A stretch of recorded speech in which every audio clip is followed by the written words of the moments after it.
Before we begin, just settle in for a moment. Maybe you're in bed. Maybe you're on a couch with one lamp still on.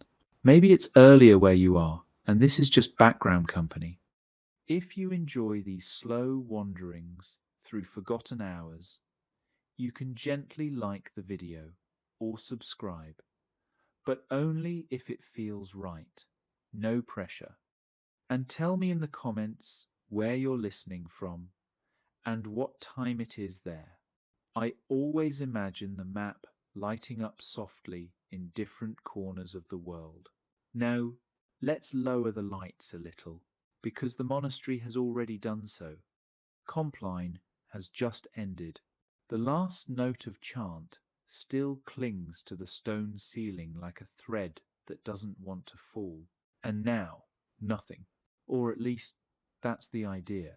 Silence was never meant to be dramatic. It began as something much smaller, just a simple decision. Someone, centuries ago, probably said, "It would be better if we stopped talking after night prayer." Not as a grand spiritual revolution, just practical. People argue less when they're tired. They gossip less when they're asleep. They don't say sharp things they'll regret in the morning. So silence, at first, wasn't mystical. It was damage control, a temporary solution to human mouths. And it worked. For a while, after Compline, the monks drift back to the dormitory. No rush, no hurry. The stone floors are cool, under bare feet or thin leather sandals. Robes brush lightly against stone. The sound is soft, like someone turning pages in another room. No one speaks. Not because they can't, because they agreed not to. That distinction matters. When something is forbidden, it tempts. When something is agreed upon, it lingers differently. The first nights were probably awkward. You can imagine it. Someone almost whispers, catches himself. Someone coughs too loudly. Someone drops a wooden bowl and freezes like he's shattered the universe. Silence isn't natural. It has to be practiced, and practice turns improvisation into structure. Soon, the silence after Compline becomes expected, then protected, then enforced. Not harshly at first, just gentle reminders, a raised eyebrow, a look, and then rules appear. No conversation after night prayer, no unnecessary movement, no visiting another bed. And suddenly what began as, "Let's not talk tonight," becomes the great silence. Capital letters, institutional, permanent. And here's the quiet irony. The rule meant to prevent distraction becomes its own source of awareness. When you're not allowed to speak, every tiny sound becomes enormous. A throat clearing sounds like thunder. A shifting blanket sounds like betrayal. Even breathing feels suspicious. And the monks begin engineering quiet. Soft footsteps, hands catching doors before they close, holding the latch so it doesn't click. A temporary adjustment becomes a habit. A habit becomes tradition. Tradition becomes identity. This is how we do it here. And no one remembers when here began. Back in the dormitory, rows of beds stretch under dim light. There is usually one lamp left burning, not for atmosphere, for safety, because someone once stumbled in darkness and broke a wrist.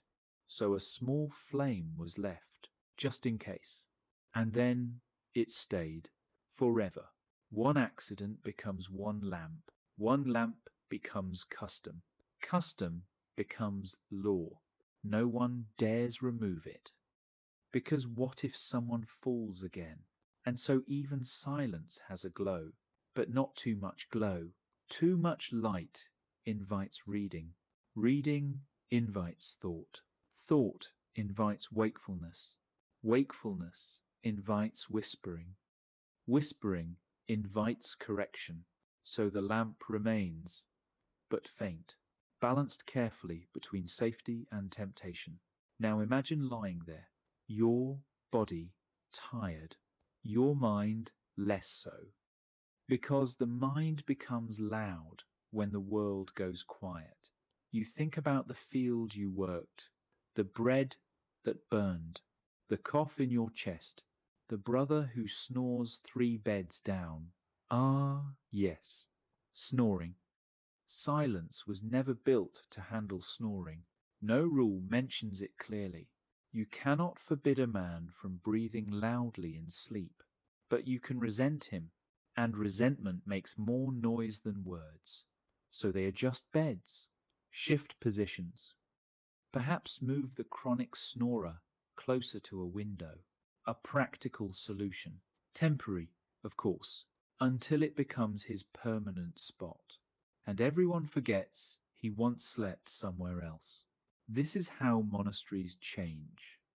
Not through grand decisions, through small irritations, through one cold winter night when everyone realizes the dormitory is unbearable, so someone adds more straw under the bedding, just a little extra, for warmth, and suddenly that extra straw is standard, then expected, then spiritually defended as proper order, all because someone shivered.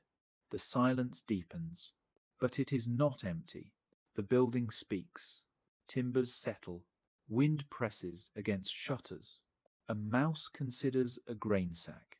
The monastery was designed for quiet, but not perfect quiet. Stone amplifies, wood complains, and so the monks learn the geography of sound. They know which board creaks, which door sticks, which step echoes. They move accordingly, not because they are stealthy, but because repetition teaches them, and repetition is the quiet architect of permanence. The silence after Compline was supposed to prevent distraction. Instead, it created a world where attention sharpens. You hear everything, even yourself. And sometimes that's the most difficult sound of all. You adjust your blanket slowly, very slowly, because the rustle feels louder than confession. And somewhere down the row, someone does the same.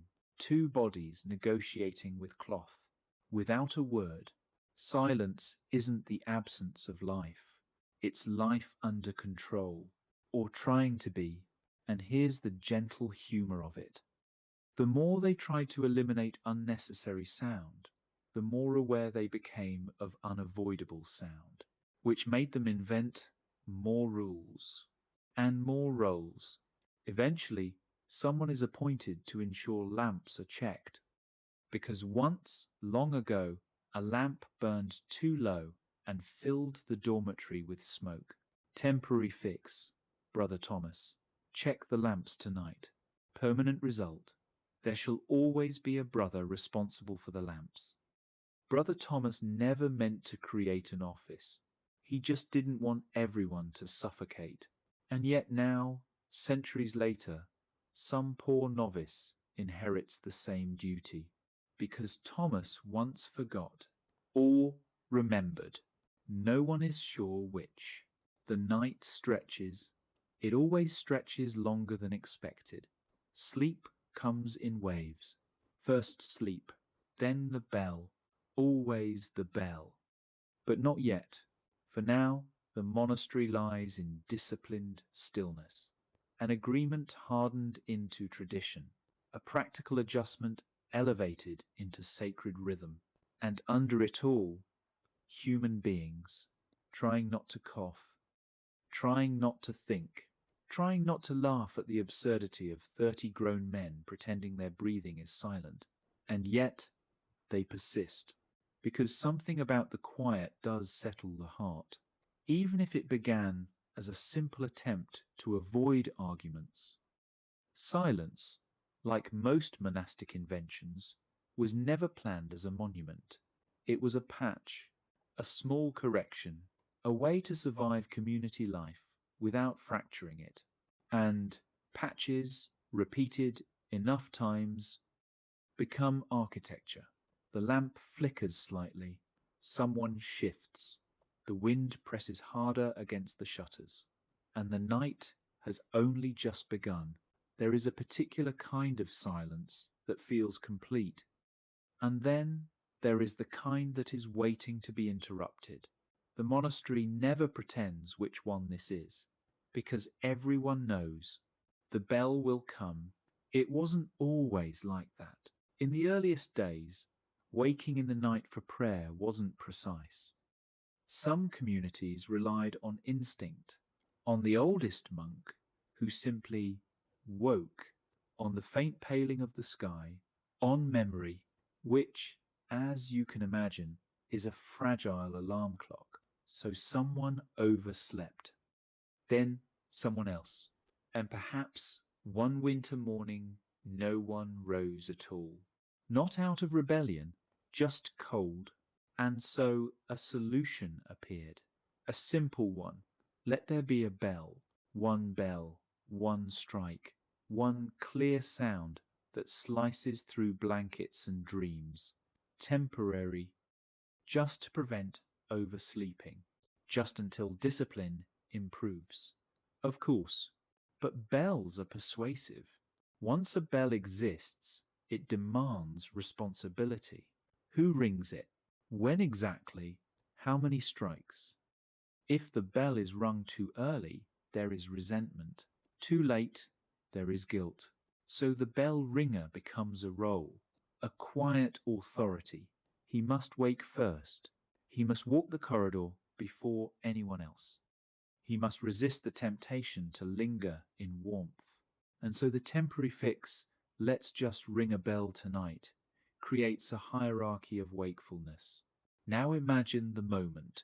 The dormitory is deep in that heavy first sleep, blankets tucked tightly, breath visible in the cold air, and then the bell, not violent, but absolute. It doesn't shout, it declares. And here is the strange thing. The silence that follows the bell is louder than the bell itself, because no one speaks. They move, slowly, almost resentfully. Robes are pulled on, feet find sandals. One man fumbles a belt cord. Another nearly trips over the straw edge of his bedding.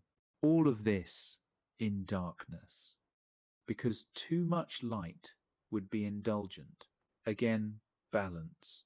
One lamp is carried, just one, originally for safety, then for convenience, now for tradition. The path from dormitory to church becomes ritualized. Single file, no clustering, no whispers. If someone coughs, it echoes against stone arches like a confession. At first, this midnight rising was probably clumsy. People bumped into each other. Doors slammed. Someone laughed once, nervously, and that laugh probably lived in memory longer than any sermon. So adjustments were made. Hold the latch when closing. Keep your eyes lowered. Follow the brother ahead of you without crowding him. Temporary corrections, permanent habits, and then something else happens. The waking itself becomes spiritualized. At first it was practical. Don't oversleep. Now it becomes symbolic. Rising in darkness is noble. Vigilance is holy. Sleep becomes suspect. And here we see the quiet irony again. The rule created to solve oversleeping slowly transforms into a test of devotion. If you struggle to wake, perhaps your spirit is weak. If you move slowly, perhaps your discipline is lacking. A bell meant to help becomes a mirror, and mirrors at night are unforgiving. Inside the church, the silence changes texture. It is no longer horizontal like rows of beds. It is vertical. It rises into vaulted ceilings. The chant begins, soft at first, then steady, not loud, but enough to disturb the illusion of quiet. Because silence was never about eliminating sound, it was about eliminating unnecessary sound. Prayer counts. Coughing does not, though coughing happens anyway. And here is another small invention that becomes permanent. The seating order, originally random. Whoever arrives first sits closest. But random seating creates shuffling, uncertainty, whispers of, "Is this your place?" So one night someone suggests, "Let us always sit in the same order, just to prevent confusion, just to make it smoother." Temporary. Now centuries pass, and that order becomes identity. A monk does not merely sit. He belongs to his stall. Move him, and you unsettle the cosmos. All because someone once wanted less shuffling at midnight. The night office stretches. Psalms repeat. Voices blur. There is a moment in every vigil when the body rebels.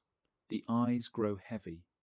A head dips forward, then jerks upright. At first this drowsiness was embarrassing. Then it became universal, and then quietly tolerated, because everyone fights it, except perhaps the rare brother who seems carved from oak and never sways, which only makes everyone else slightly suspicious of him.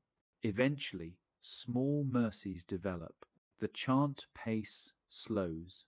Certain readings are shortened in winter, not officially, just practically, because frost in the nave makes fingers stiff, and stiff fingers drop pages. Dropped pages break silence, and so even prayer bends around comfort, but gently, always gently. When the office ends, they return to the dormitory, and here is where the inefficiency reveals itself. The very act of waking to pray fragments sleep, 2 sleeps instead of 1, originally a practical compromise. Over time, the body adapts. First, sleep becomes deeper.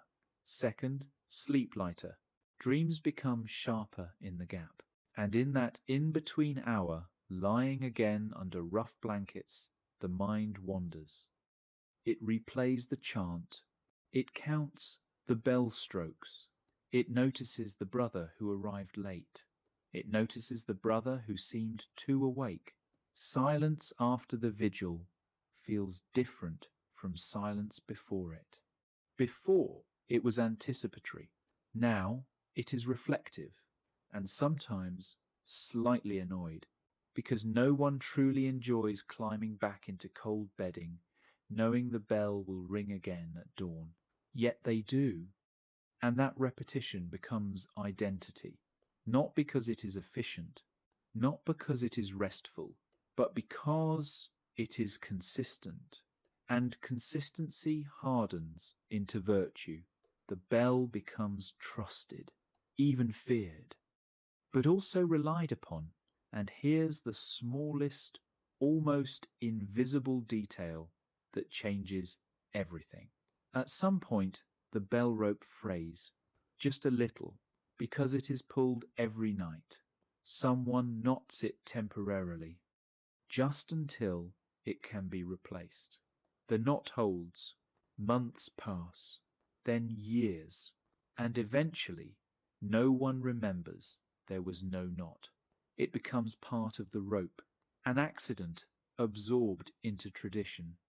Like the silence, like the seating order, like the single lamp, like the careful way doors are caught before closing. A monastery is not built in one great vision.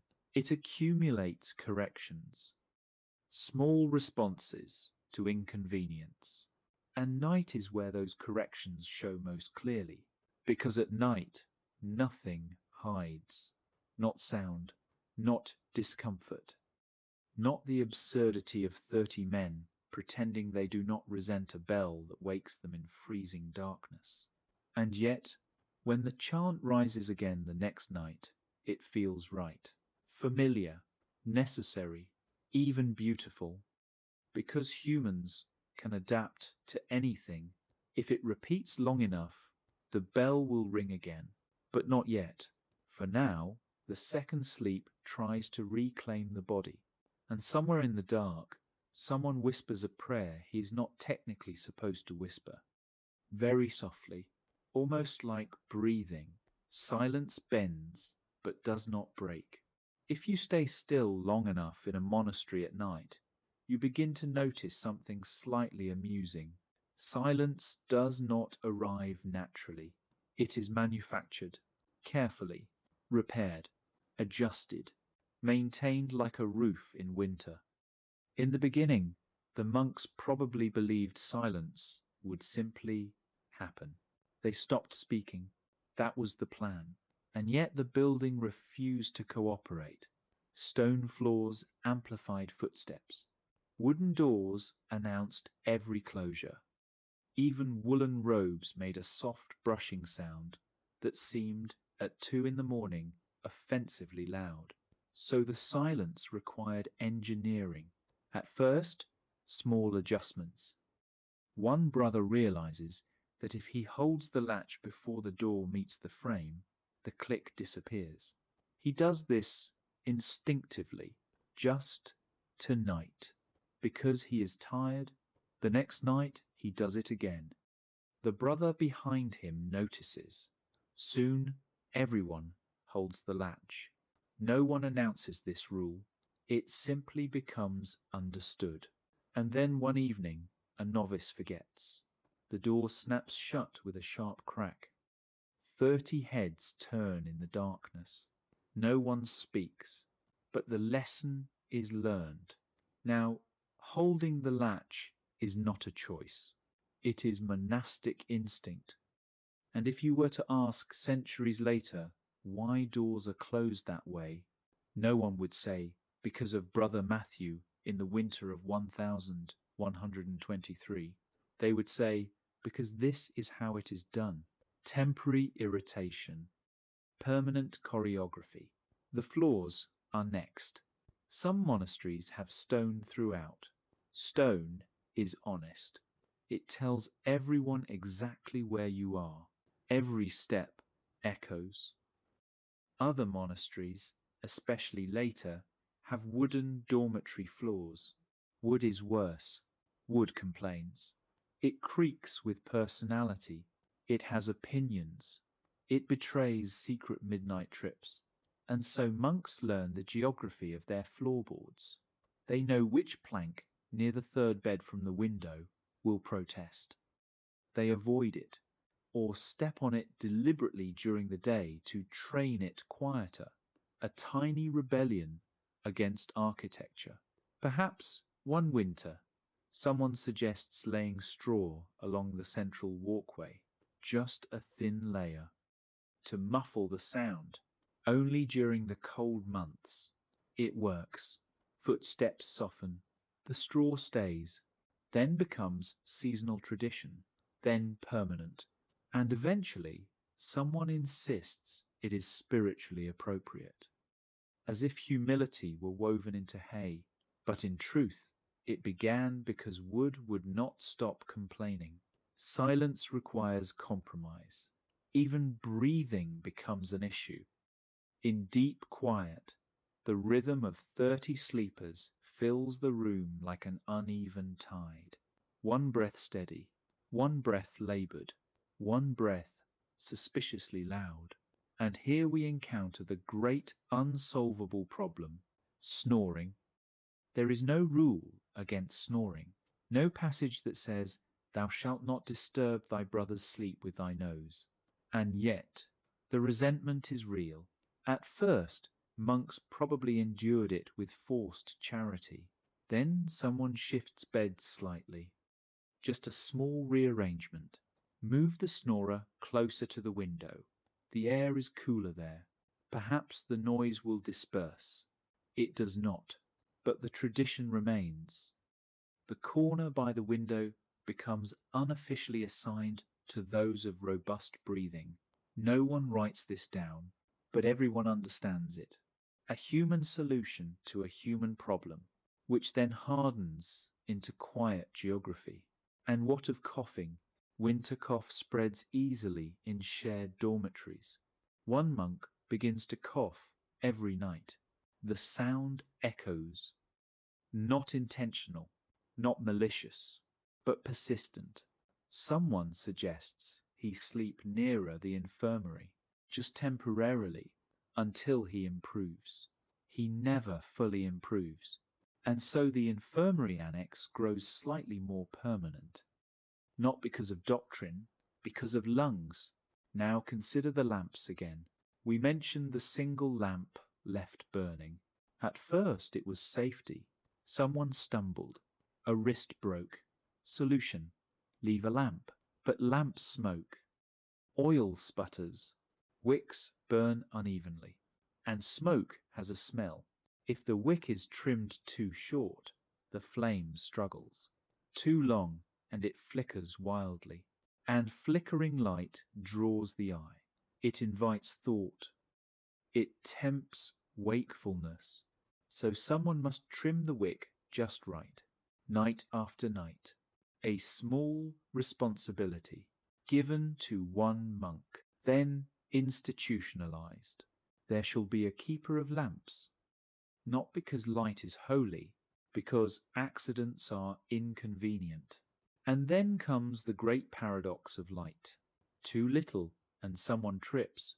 Too much, and someone reads.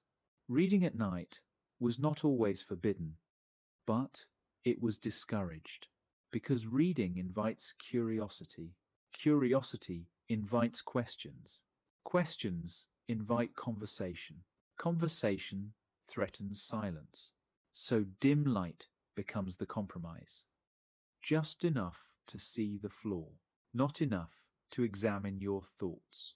And in this delicate balancing act, the monastery becomes a laboratory of restraint. Every object participates. Belts are tied in specific ways to avoid metallic clinks. Sandals are placed carefully so they do not topple. Even the way a blanket is folded becomes optimized for quiet unfolding later. Temporary adjustments, permanent habits. The absurdity grows if you linger on it. 30 grown adults negotiating fabric noise like it is moral failure, holding doors as if they are fragile secrets, walking in single file, not because space demands it, but because sound does. And yet, there is something oddly beautiful in it. Because when the silence holds, when no door slams, no board protests, no cough erupts, there is a shared accomplishment, unspoken but felt, like a choir that manages to sustain a note without wavering. Except the note is absence. Even the latrine becomes part of this choreography. Originally, one might simply rise and go, practical, but corridors echo. So routes are chosen, paths agreed upon, the shortest route, the least creaky route, and eventually a pattern forms. No one speaks it, but everyone follows it. If someone deviates, the rhythm shifts. And in a place where rhythm is everything, that shift is enormous. There is a quiet humor in imagining a monk standing motionless in the dark, calculating which floorboard will betray him, all to preserve a silence that began as a polite agreement after prayer. Over time, silence becomes less about sound and more about predictability. You are allowed to hear what you expect. The wind, the bell, the chant. What you are not allowed to hear is chaos. So chaos is engineered out, or at least softened, and slowly, without anyone noticing, the monastery transforms from a building into a machine for quiet, a machine powered by habit, a machine fueled by small inconveniences solved one at a time, and machines, once running smoothly, are difficult to stop, even if no one remembers why they started. The door latch is held, the straw remains underfoot, the lamp is trimmed carefully, the snorer has his corner, the coffer sleeps nearer the infirmary, the belt is tied without metal, all because once something was slightly too loud, and someone decided to fix it. The night deepens, the air cools further, a timber shifts in the roof. It sounds like a sigh. Perhaps the building itself is participating in the ritual. Or perhaps it is simply old. Either way, the monks lie in disciplined stillness, suspended between control and inevitability. Because silence can be engineered, but never perfected. And that tension between the desire for absolute quiet and the impossibility of achieving it, that is where the monastery truly lives. There is something slightly unfair about silence. You remove the sound from the room, and the mind replaces it. No one planned for that. When the first communities agreed to stop speaking after night prayer, they imagined fewer arguments, fewer distractions, fewer careless words. They did not anticipate memory, or imagination, or regret. Lying in the dark, after the bell has done its duty, and the door latches have been carefully caught, and the lamp trimmed to obedient size, something else wakes up. Thought. At first, monks probably assumed this was a spiritual advantage. Quiet surroundings make room for contemplation. That was the theory. But contemplation does not always behave politely. Sometimes it replays a conversation from earlier in the day, a glance that lasted too long, a minor irritation at the refectory, a feeling of jealousy over who was assigned easier work. And now there is no speaking to dissolve it. No distraction, just rows of breathing bodies and a ceiling that will not answer you. So what began as a practical solution, let us stop talking at night, turns into an experiment in inner volume. And the inner volume is rarely gentle. Some nights it is prayer, soft repetition, sacred phrases turning like beads. Other nights it is calculation. Did I stack the firewood properly? Did I forget to secure the grain store? Did Brother John look annoyed during the psalm? Silence amplifies everything that remains. And so, gradually, monasteries invent countermeasures. Not loudly, not all at once, just small adjustments. Encouragement of specific night prayers. Short, repetitive phrases meant to occupy the mind like a quiet tool.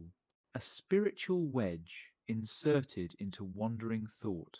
Temporary, just to help novices settle. But of course, it becomes permanent. Because novices become seniors, and seniors teach what helped them survive their first winter of thinking too much. Soon, certain phrases are recommended after Compline. Not commanded, recommended. A gentle suggestion that slowly acquires weight.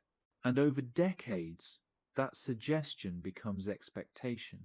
Again, no grand decree, just accumulation. Now imagine the dormitory. No speech allowed. But inside each skull, debates are happening. Regrets replay. Hopes rehearse. Even absurd fantasies drift through. Perhaps someone imagines what life would have been like outside these walls. Not rebelliously, just curiously. Curiosity at night is more potent because it has space. And here lies another irony. The silence meant to discipline the tongue begins to discipline the imagination. Monks learn to shorten thoughts, to redirect them, to refuse to follow certain paths, which sounds peaceful. until you realize it requires constant effort. So exhaustion becomes a blessing. Fatigue dulls the mind's edges.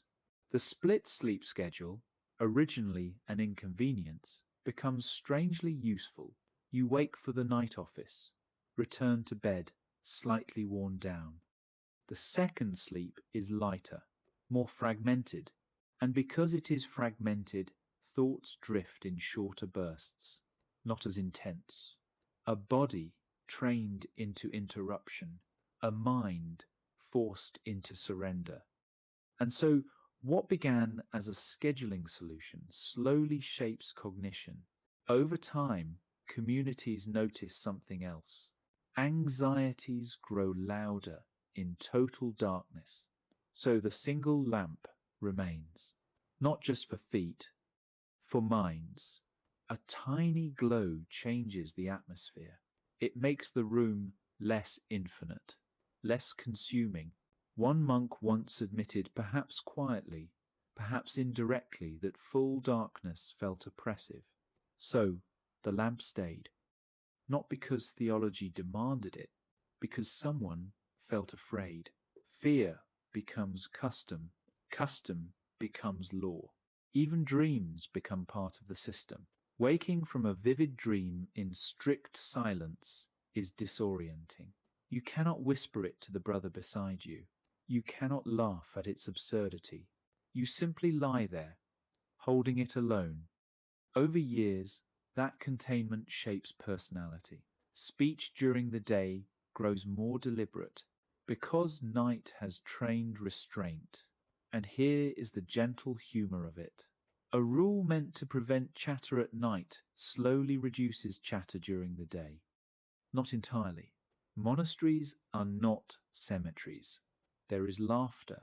There are disagreements. But something about prolonged night silence smooths edges, or buries them deeper, and buried edges have their own consequences. Occasionally, a novice cannot bear it. He whispers, just once, a single sentence in the dark, perhaps asking if the brother beside him is awake. The answer does not come, because answering would break the rule further. And so the whisper hangs, unanswered, more powerful than any reprimand. The next morning, no one mentions it, but the novice remembers, and memory is a stronger guard than punishment.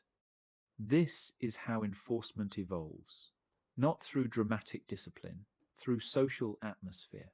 You do not want to be the one who disturbs the fabric, so you conform, not perfectly, but gradually. Meanwhile, outside the walls, the world continues noisily. Dogs bark, wind rattles branches, occasionally distant voices drift from a road, and inside, 30 men negotiate with their own skulls. Silence was meant to simplify life. Instead, it complicates the inner one, and perhaps that is why it endured.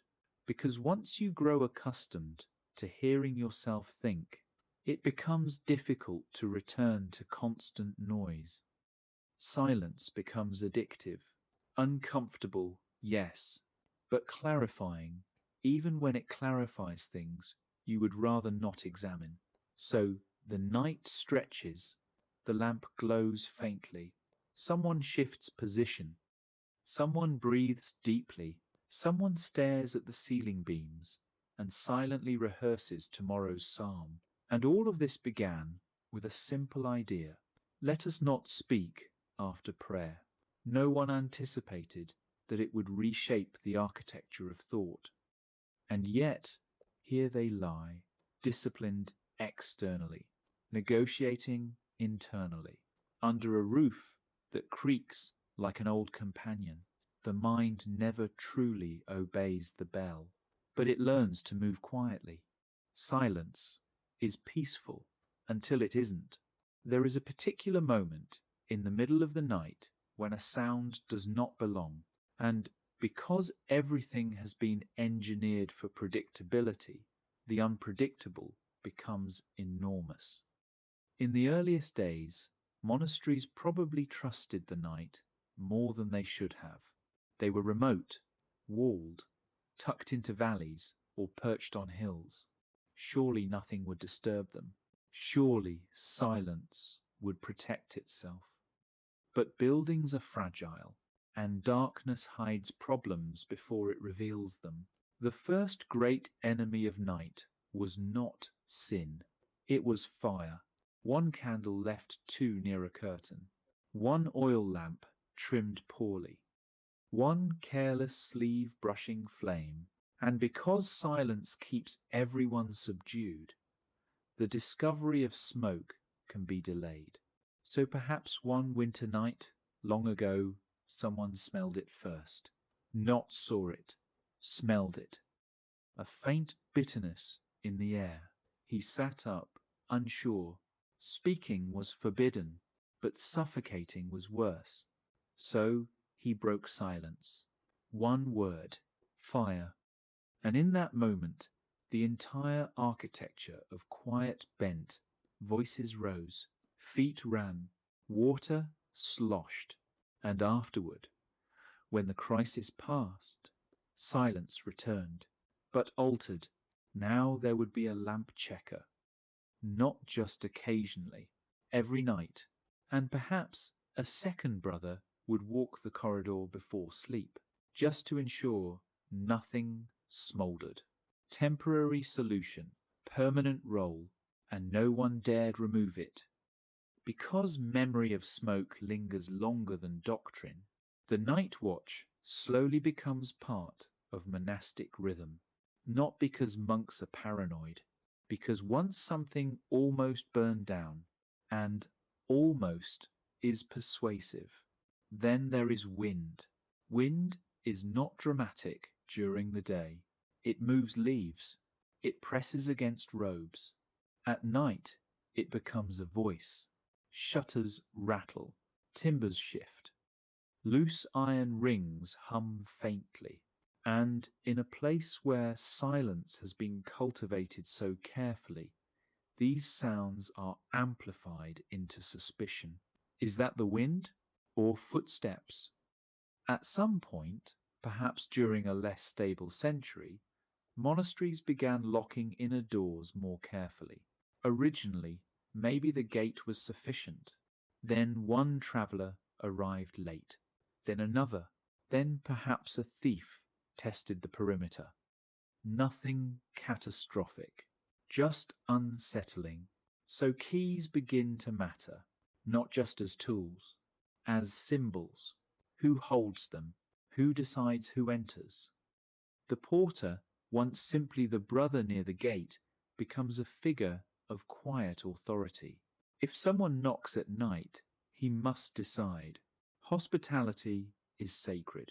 Security is necessary. Silence is fragile. And so, once again, a temporary adjustment, let us keep the inner door locked at night, becomes permanent architecture. Keys acquire ritual weight. The soft jingle of metal at a belt becomes the only acceptable metallic sound after Compline, because that jingle has purpose. All other jingles are indulgence. You see how delicate the balance becomes. A monastery at night is not empty. It is tense with prevention. Prevent fire. Prevent theft. Prevent chaos. Prevent unnecessary sound.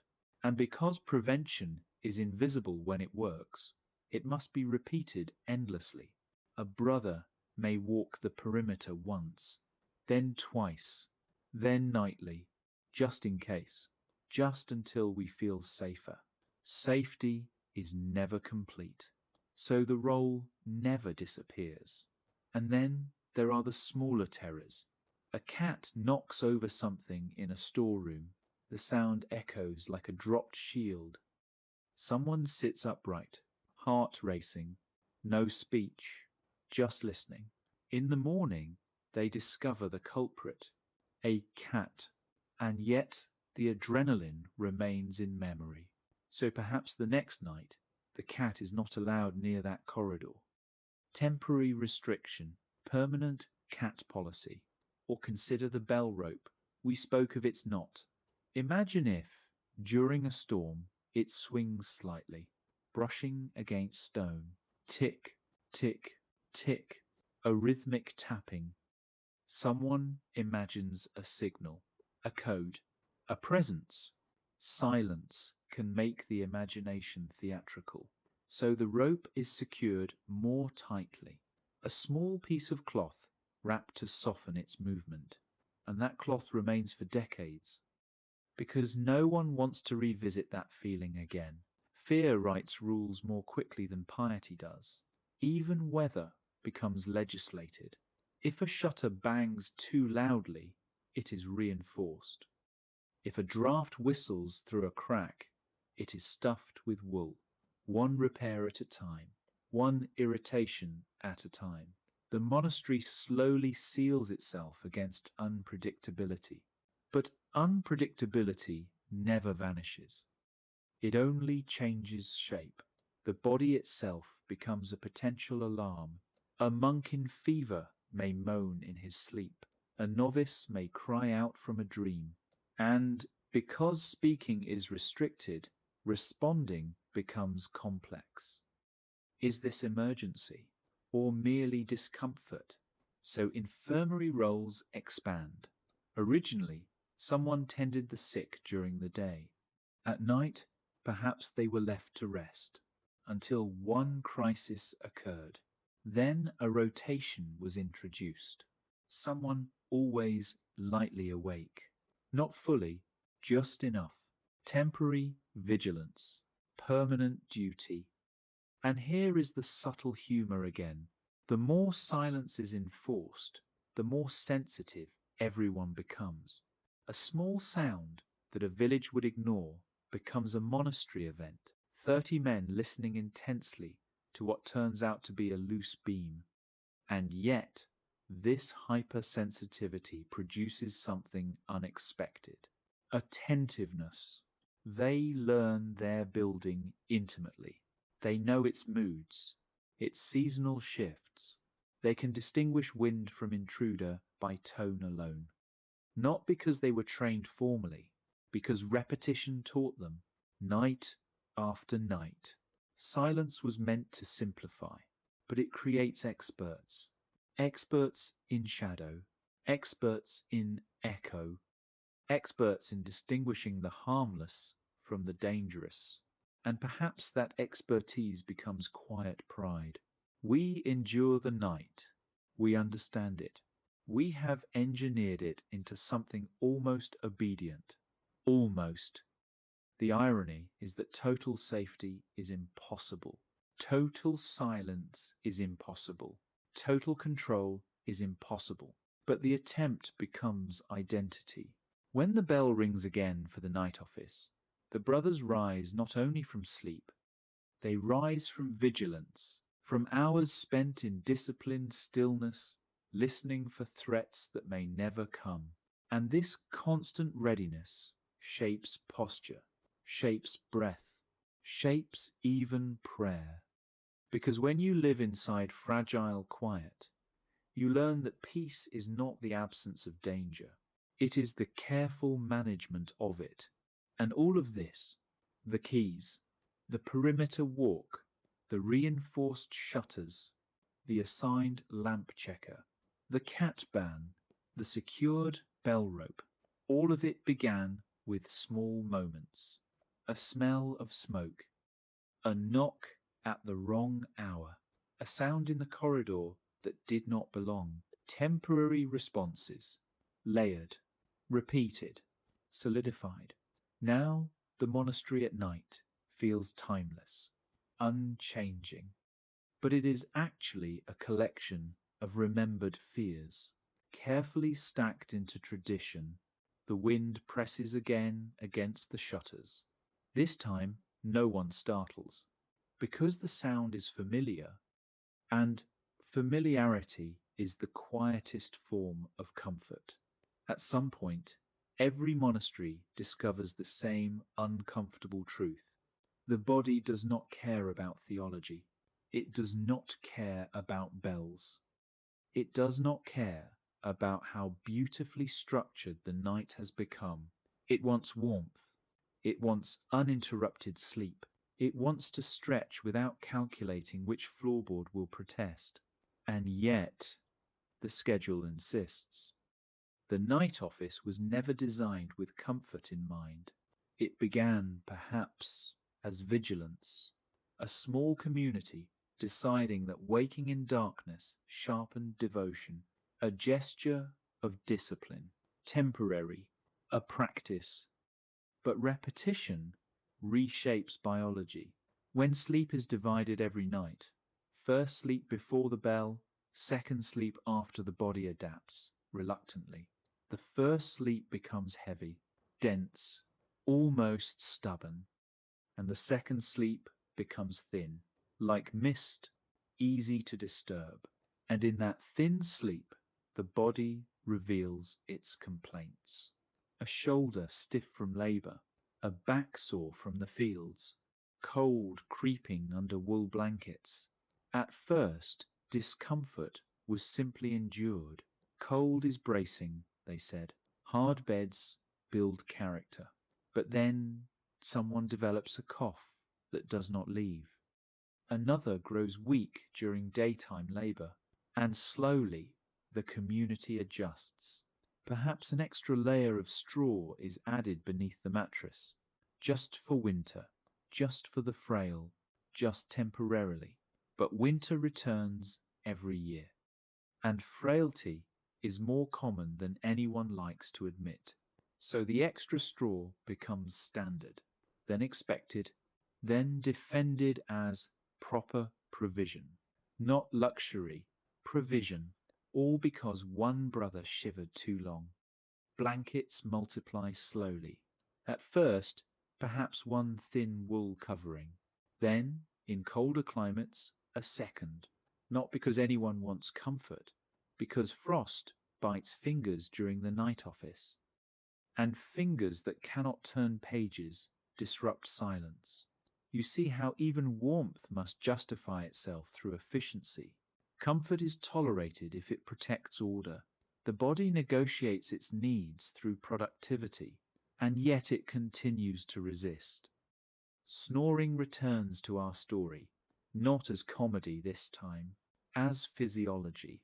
A body, exhausted from labor, collapses deeply. Breath becomes loud, uneven. Some nights, the entire dormitory sounds like distant waves crashing irregularly against a shore. At first, irritation, then rearrangement. We spoke of moving the robust breather to the window, but windows bring drafts. Drafts bring illness. So now there is tension. Move the snorer and risk his health, or endure the noise and preserve warmth. Temporary compromise. Add a small fabric divider, just a hanging cloth, to soften the sound. It works slightly, so the cloth remains. And now the dormitory has sections. Invisible borders, born from nasal volume. No one would admit that architecture shifted because of snoring. But it did. Cold remains the most persuasive force. Stone retains winter. Wood breathes frost. Rising from bed for the bell in January feels like betrayal. The body protests every movement. To solve this, monks begin sleeping in certain garments. Originally, perhaps, they undressed more fully, but dressing again in freezing darkness creates fumbling, noise, delay. So someone decides to sleep partially clothed, just to ease the transition, just for efficiency. And then it becomes custom. Sleep in your habit. Be ready. Be disciplined. Be prepared. Preparation masquerades as virtue, but beneath it lies simple dislike of cold fabric against cold skin. Even posture evolves. If you must rise nightly, you learn to move economically. No stretching theatrically. No yawning loudly. Small movements. minimal sound, and this restraint during waking carries into the day. Movements grow contained, measured. Night teaches the body to be compact, but bodies fail. Inevitably, illness spreads easily in shared air. One cough becomes three, three become 10, and suddenly silence is punctuated by involuntary noise. At first, the coughing brother is tolerated, then quietly relocated nearer the infirmary. We mentioned this before, but relocation creates hierarchy. The infirmary is warmer, better fed, better lit, and so illness becomes paradoxical. Suffering earns comfort. Some grow suspicious. Is he truly that ill, or simply fortunate? Resentment in silence is quieter, but not smaller. Temporary relocation becomes permanent annex. The infirmary grows, not because of policy, because lungs required it. And what of hunger? Night fasting was idealized. No eating after the evening meal. Simple, clean, disciplined, until labor increases, until harvest season demands more strength, until someone faints during the night office. Then exceptions are made. A small portion of bread allowed for the weak, only temporarily. But weakness is frequent, so the exception stabilizes. Now there are quiet night provisions, not openly indulgent, just practical, and slowly the body wins small negotiations. Not loudly, not rebelliously, but persistently. Even the latrine schedule reflects bodily stubbornness. Holding discomfort until dawn seemed spiritually admirable, until it caused illness. So discrete routes are established, predictable patterns, soft-footed journeys through known corridors, and eventually chamber pots appear in some communities, at first considered undignified. But dignity loses to necessity. Silence demands shorter routes. Shorter routes demand containers. Containers become normalized. No one planned for that either. The body has a way of reshaping rulebooks. Even fatigue itself becomes institutionalized. At first, exhaustion was incidental. Then it became evidence of devotion. If you are tired, you must be faithful. But too much exhaustion leads to mistakes. Mistakes lead to noise. Noise threatens order. So a delicate balance emerges. Tired enough to be humble, rested enough to be functional, and achieving that balance requires constant adjustment. A few minutes shaved off vigil here, a slight change in chant pace there. Not officially, never officially, but practically, and practical adjustments, repeated long enough, become invisible doctrine.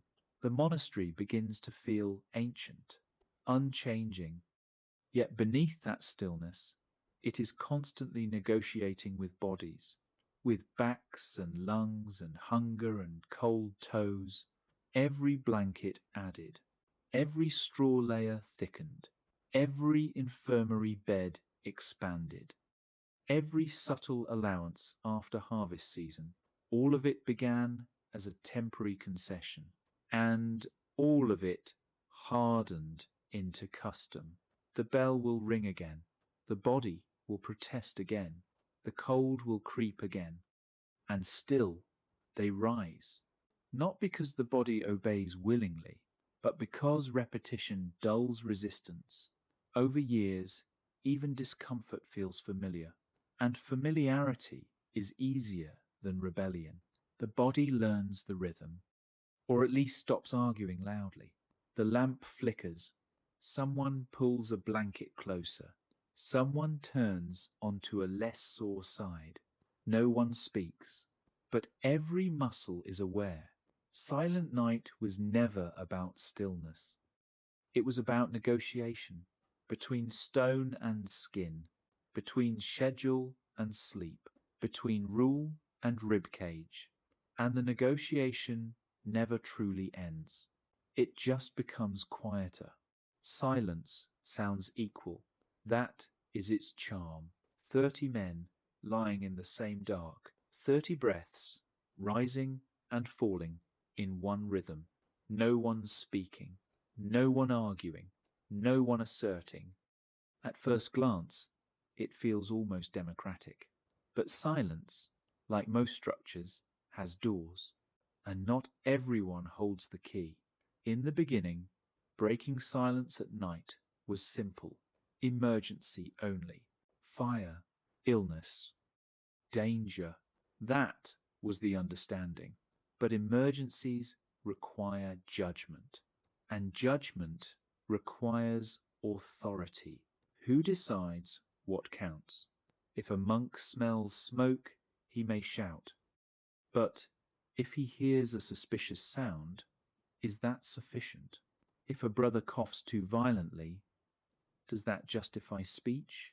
The first few incidents were probably awkward. Someone speaks, the situation turns out minor. There is embarrassment, not punishment, perhaps, but tension. So, clarity is needed. Temporary clarification. Only the superior may authorize speech after Compline, just to prevent confusion, just to keep order. Of course, and there it is again, temporary order, permanent hierarchy. Now silence is no longer a shared discipline. It is regulated. The abbot may speak, the prior may speak, the infirmarian may speak in medical necessity, the porter may answer a knock, everyone else waits. Even urgency becomes filtered through rank, which means silence is not just quiet, it is structured quiet. Power hides best in calm rooms. Keys jingle softly at one belt and not another. We mentioned keys before, how they began as protection against theft. But keys also signal access. Access to doors, access to spaces, access to exceptions. At night, doors matter more. The library may be locked, the storage room sealed, the inner cloister restricted. The brother holding the keys can move where others cannot. Originally practical, just until security improves. But security is never complete. So the key bearer becomes permanent. And over time, his authority becomes natural. No one questions why he may walk the corridor while others must remain in bed, because that is how it has always been, and always is persuasive. Silence also changes obedience. If you are corrected at night, you cannot respond. If a superior instructs you softly to move, to adjust, to be still, you comply without explanation, because explanation would require speech. This creates a peculiar discipline. Actions without argument, correction without dialogue, temporary efficiency, lasting culture. The hierarchy grows smoother at night. Less visible during the day, perhaps, but sharpened in darkness. And here is the subtle irony. The silence, meant to eliminate ego, quietly reinforces it, because those permitted to speak feel their authority. Those forbidden to speak feel their restraint. Restraint can be virtuous. It can also be heavy. Imagine lying in the dormitory and hearing something clearly wrong. A door in the wrong corridor. A footstep where no footstep should be. You hesitate. Should you speak? If you are not authorized, your silence protects order. Your speech might disrupt it. So you wait, and waiting becomes habit. Over years, hesitation becomes reflex. Deference becomes instinct. Night teaches obedience in a way daylight does not. And obedience, repeated enough times, becomes identity. Even seating in the night office reflects this. We mentioned assigned stalls earlier. What began as an attempt to reduce shuffling evolved into spatial hierarchy. The most senior near the center, novices at the edges, not announced dramatically, just arranged practically. And arrangement becomes tradition. You do not sit where you wish. You sit where you belong. And belonging is reinforced nightly, because every vigil repeats the pattern. Power at night is quiet. It does not shout. It does not display.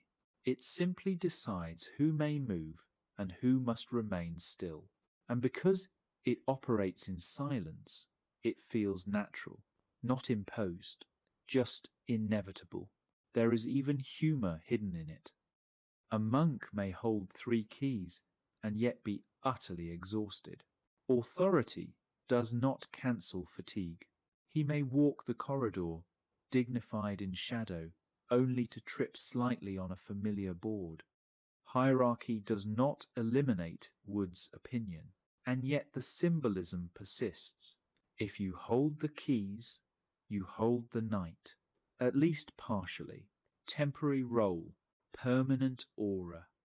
Over time, the younger monks internalize this structure. They do not question why certain brothers move with slightly more confidence, why some may whisper brief instructions while others must not, because repetition makes it seem obvious. This is how things are. Silence shapes expectation, and expectation shapes posture. Even punishment at night follows this logic. If someone breaks silence unnecessarily, correction is often delayed until morning, because addressing it immediately would require further speech. So tension lingers. The offender lies awake, wondering if anyone noticed. The observer lies awake, deciding whether to report it. Morning becomes courtroom. Night becomes suspense. And suspense disciplines more effectively than confrontation. No raised voices, just quiet consequences. This too began as practicality. Better to address issues in daylight. Less disruption, more clarity, temporary scheduling, permanent psychological weight. By the time dawn arrives, the structure feels seamless. No one remembers the awkward first nights when authority over silence was unclear.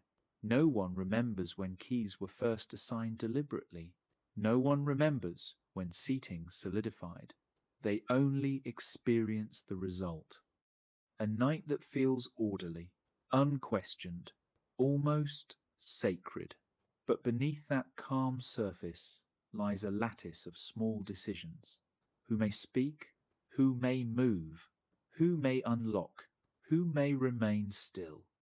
All born from attempts to prevent confusion, and confusion, like noise, was considered dangerous.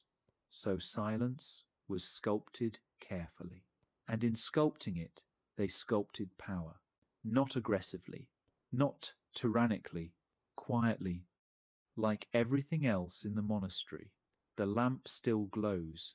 The keys rest lightly at one brother's side.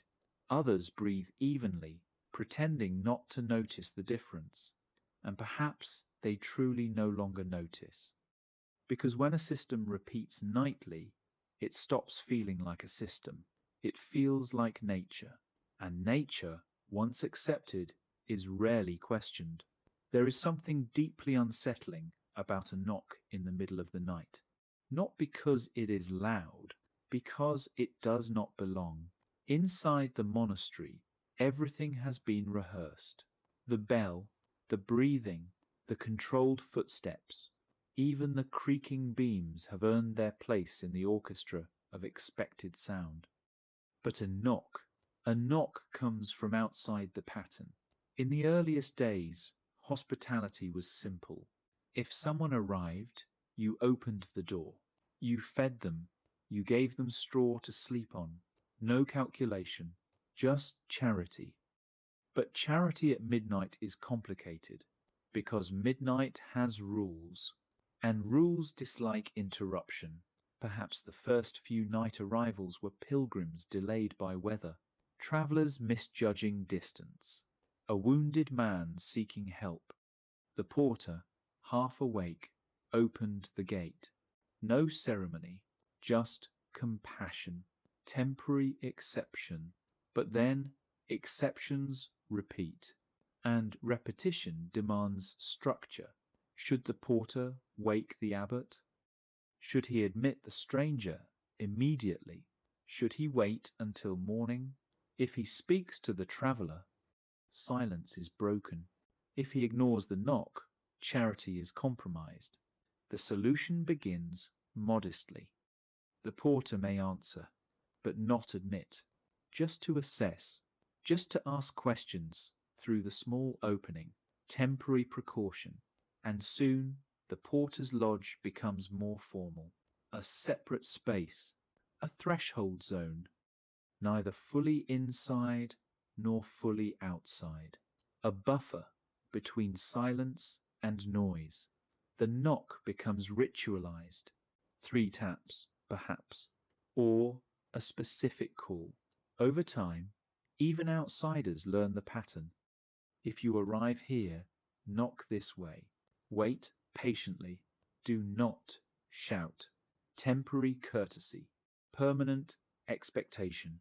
And yet, there are nights when the knock does not follow rhythm, a frantic pounding or a hesitant, uncertain tap.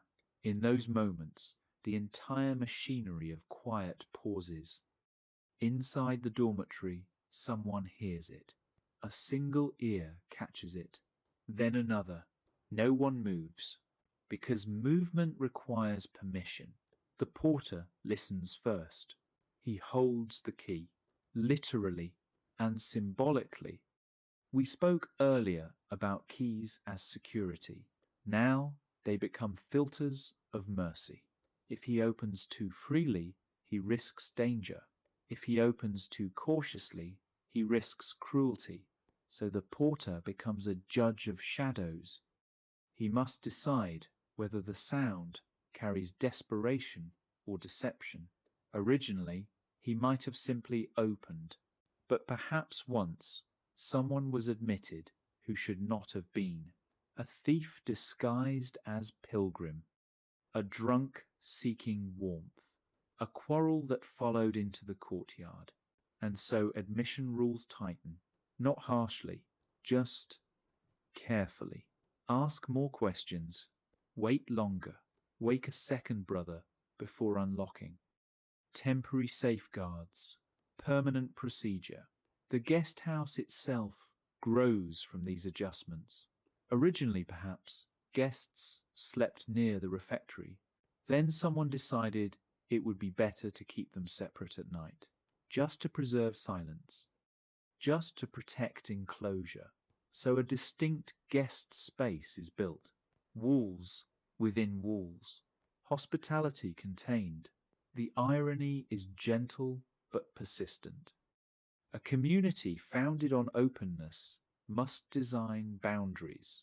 A night built on silence must accommodate interruption, and each interruption leaves a trace. Consider the messenger. He arrives breathless. Urgent news, perhaps political, perhaps tragic. Does the porter wake the abbot immediately, or wait until dawn? If he wakes him, silence fractures. If he waits, urgency grows. So hierarchy becomes the deciding instrument. Only certain news merits night disturbance. And defining certain becomes art. Temporary judgment, permanent precedence. Now imagine the awkwardness. A traveller admitted after midnight. He is given a place in the guest house. He does not know the rules. He shifts noisily. He coughs freely. He mutters. Inside the cloister, monks lie awake, aware of the foreign rhythm.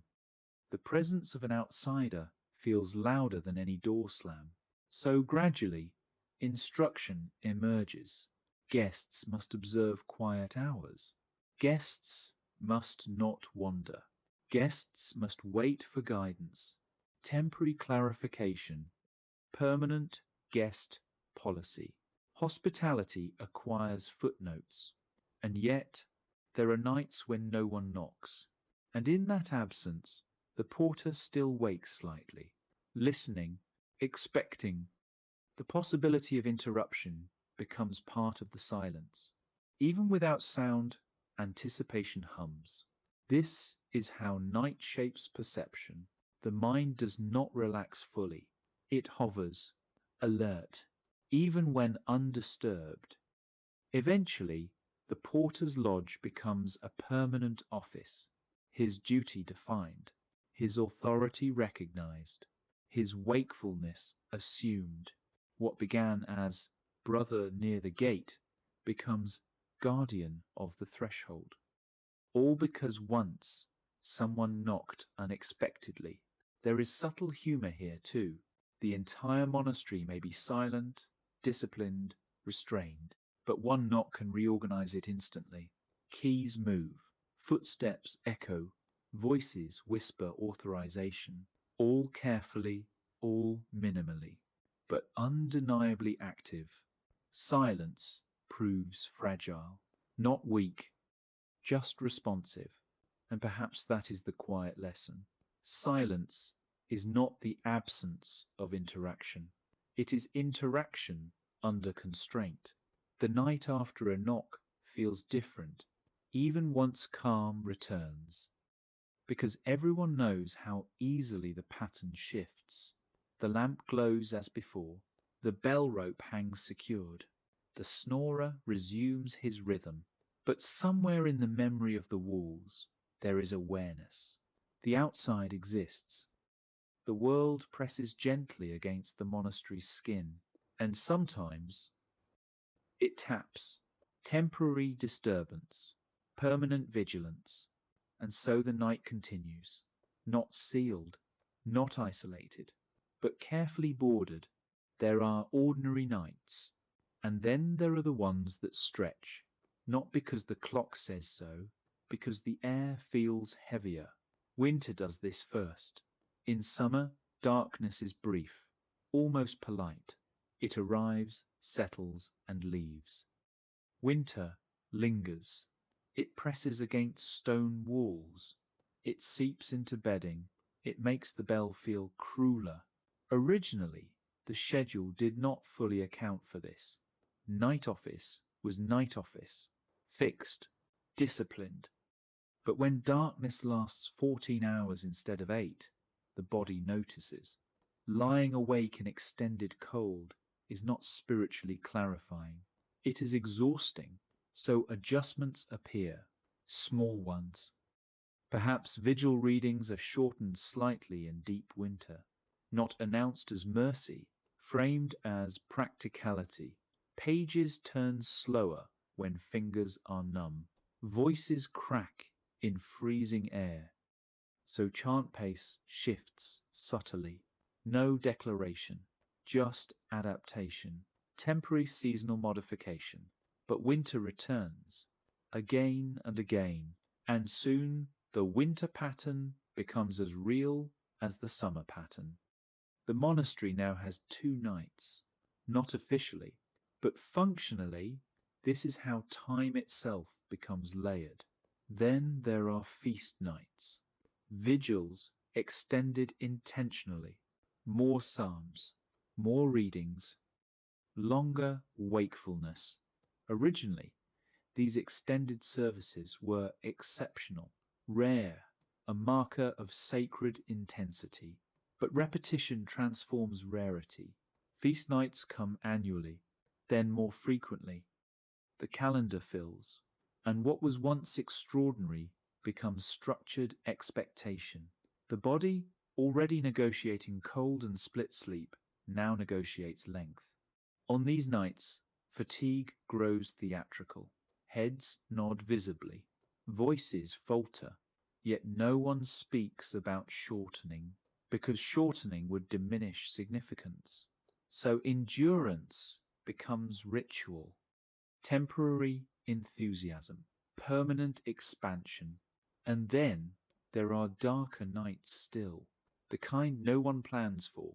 Illness, a cough, spreading not from one bed, but from many. We spoke of coughing earlier as irritation. Now imagine it multiplied. The dormitory becomes a chamber of suppressed discomfort. No one wants to disturb silence, but silence cannot contain fever. Someone moans. Another shifts restlessly. The infirmarian begins rising more often. Originally, he tended the sick by day, but now night care becomes essential. Not just occasionally, routinely. Temporary crisis protocol, permanent infirmary rotation. The infirmary grows warmer, better supplied, more staffed, not out of luxury, out of necessity. Plague years, though not constant, leave deep impressions. Even after illness fades, the memory of those nights lingers, and so vigilance increases. Airflow adjusted, bedding aired more regularly, spacing reconsidered, all in response to nights when silence felt fragile and breath felt dangerous. Fear of disease writes quieter rules than fear of fire. Because disease spreads invisibly, silence cannot detect it until it is too late. So monasteries become attentive to air, to drafts, to proximity. Perhaps beds are spaced slightly farther apart, just temporarily, but the new spacing remains. No one wants to return to those suffocating nights. And even when health returns, the space between beds persists. Memory reshapes architecture. There are also nights of storm, wind so violent it drowns out even the bell, rain hammering roof tiles, thunder cracking the sky. On such nights, silence inside feels almost irrelevant. Nature overpowers discipline.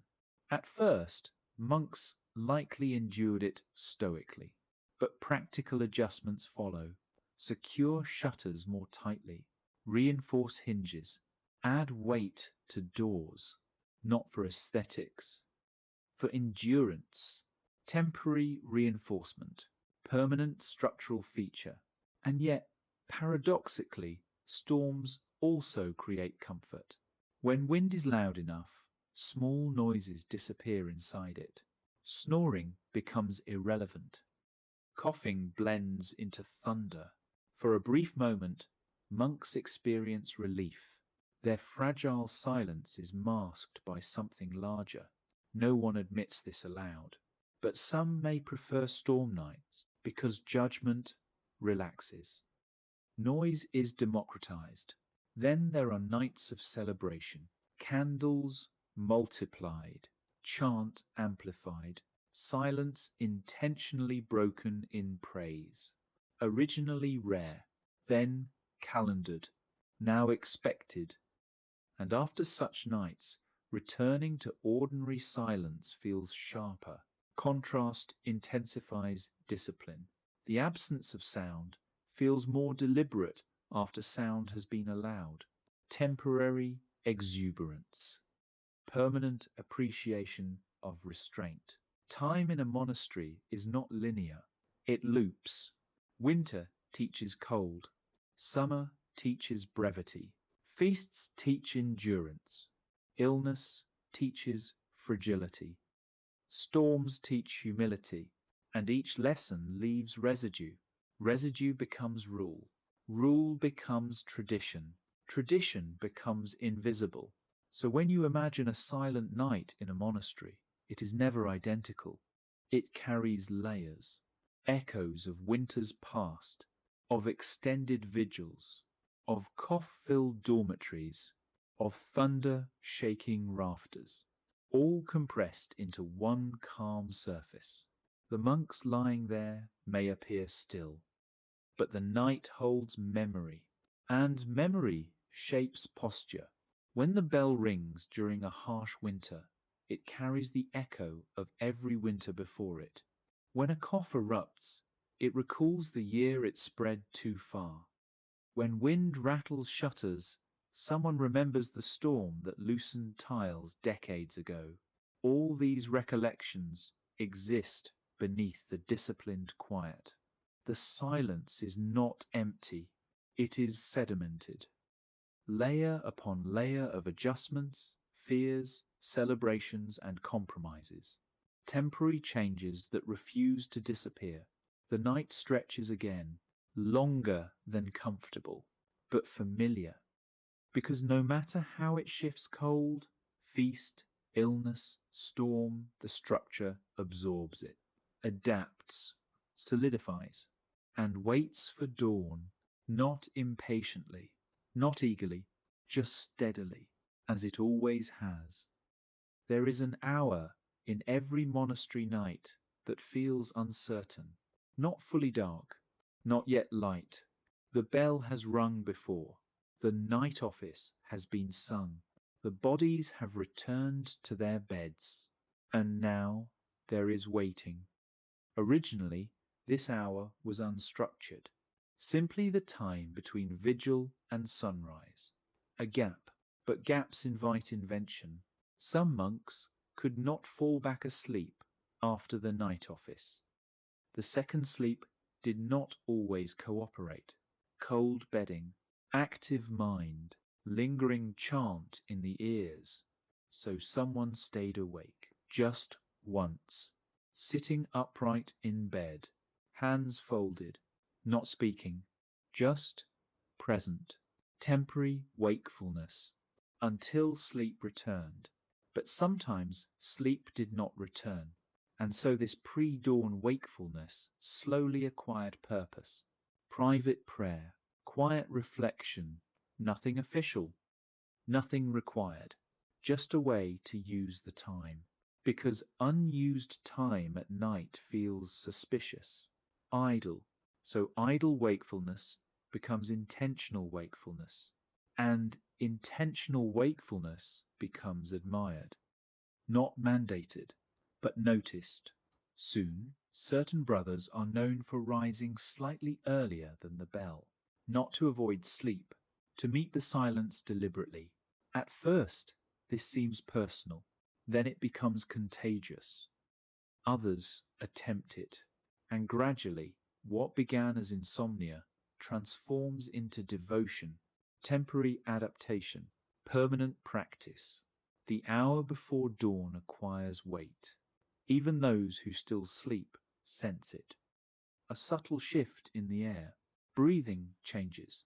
The night thins. Originally, there may have been no signal marking this moment. Just instinct. But instinct is unreliable. So eventually, small cues appear. A slightly earlier stir from the sacristan. A faint adjustment of the lamp.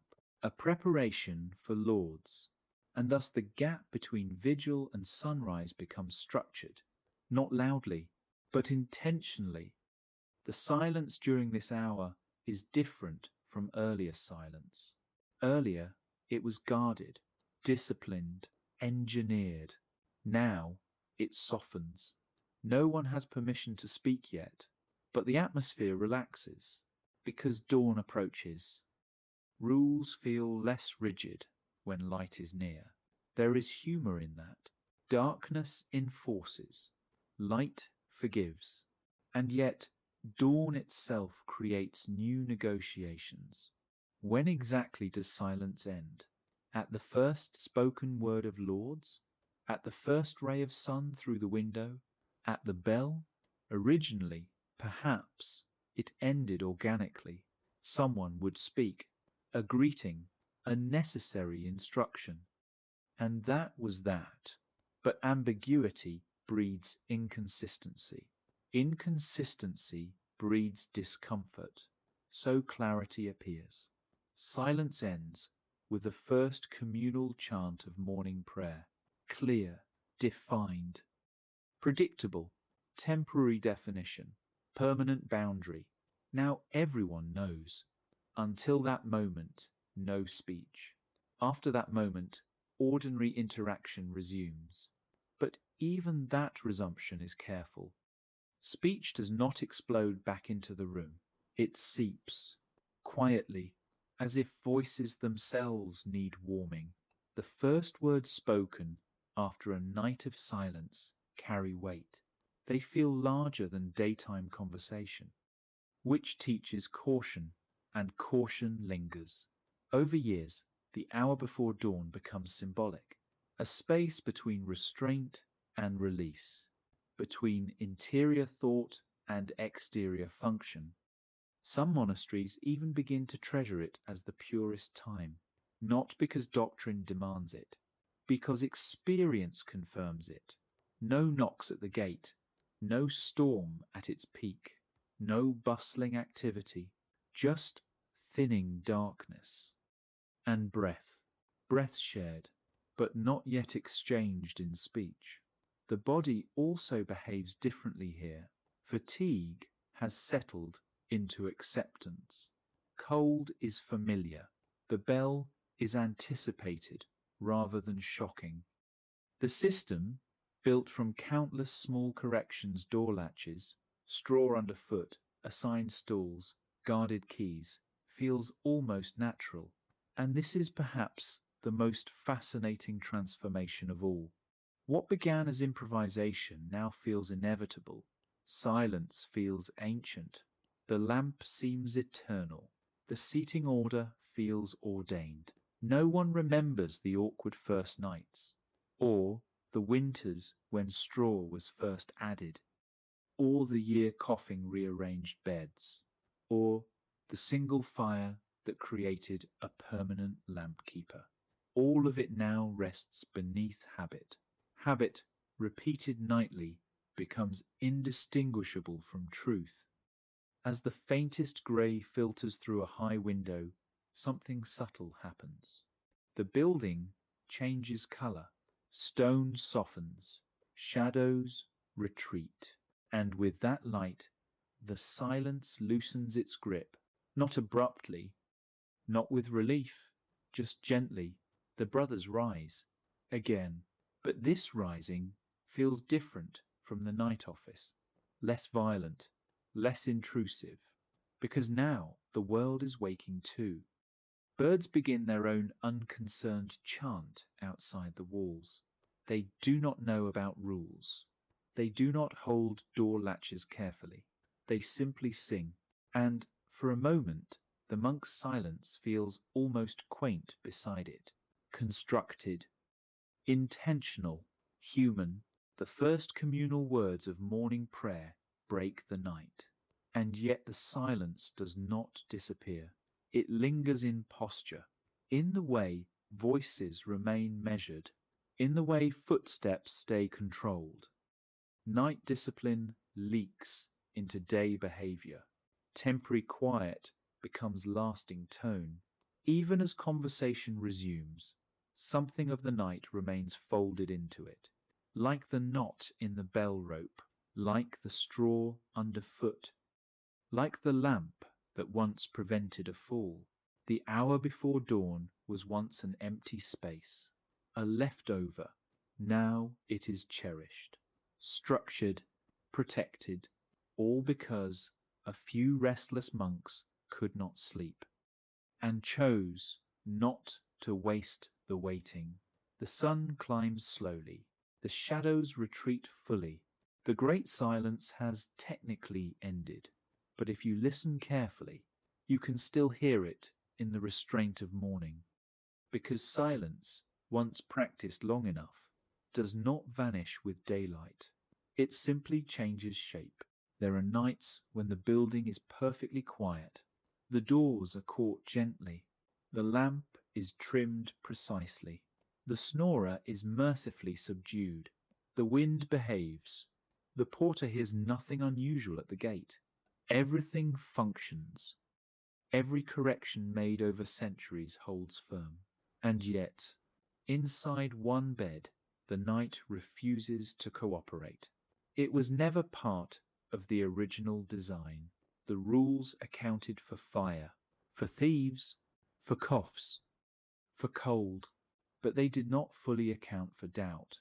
In the beginning, if a monk felt restless or uncertain, he might simply speak about it during the day. A conversation in the cloister, a question posed in chapter, temporary relief. But night is different. After Compline, the great silence seals the mouth, and with it, it seals confession until morning. Originally, this delay seemed harmless. Better to address concerns in daylight. Less disruption, more clarity. But what if the concern grows sharper in darkness? What if a thought arrives that does not fade? A question about purpose, a memory of a former life outside the walls, a doubt about belonging. Silence amplifies it. We saw how silence amplifies coughing. Now it amplifies uncertainty. At first, such nights were endured privately. A monk would lie awake, staring at beams, waiting for the bell, waiting for morning. Temporary turbulence. But turbulence repeated becomes pattern. So, quietly, spiritual countermeasures emerge. A recommended psalm for troubled thoughts. A particular phrase whispered internally, never allowed, not mandated, suggested, just to steady the mind. And suggestion becomes tradition. Tradition becomes expectation. Soon, certain prayers are associated specifically with night unrest, temporary coping, permanent liturgy. There is something almost tender in this, the system bending to accommodate interior storms, without acknowledging them openly, because open acknowledgement would require speech, and speech would fracture the carefully layered quiet. Even posture shifts. A monk troubled at night may sit upright rather than lie flat. This begins as necessity. Lying down invites spiraling thought. Sitting feels anchored. Then others notice.